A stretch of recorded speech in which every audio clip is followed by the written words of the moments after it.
પૂજ્ય બાપુજી છે એ હમણાં દરબાર સાહેબ આવ્યા ત્યારે જ વાતચીત કરી કે બાપુજી છે એ એમના ન્યાયના પણ પોર્ટફોલિયો એમને સંભાળેલો હતો. બાપુજી એમ કે જ્યારે કોર્ટમાં હું બેઠો એઝ એ જજ બેઠેલા હોય અને આમ 200-250 લોકો બધા બેઠેલા હોય અને એ 200-250 જણાના કેસ જે હોય એ એક જ દિવસમાં આટલા બધા કેસ હોય. એ કે 1-2 કલાકમાં તો એ બધા કેસનો હું ફેસલો કરી નાખું. એટલું જ નહીં પણ મારો જે જજમેન્ટ આવેલું હોય એટલે કે જે નિર્ણય થયેલો હોય ને એ મોટે ભાગે સાવ સાચો જ હોય.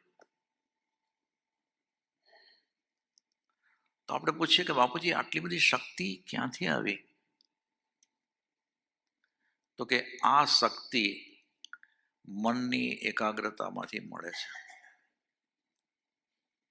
જેમ જેમ તમારા મનની એકાગ્રતા વધશે એમ તમારી જે નિર્ણાયક શક્તિ છે એ ફાસ્ટ ને ફાસ્ટ થતી જશે.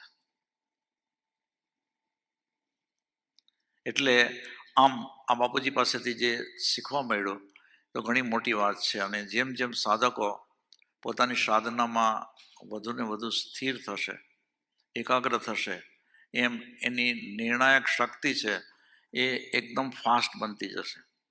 એટલે ક્વિક નિર્ણય, યથાતથ્ય નિર્ણય, સાચો નિર્ણય એ કરી શકશે.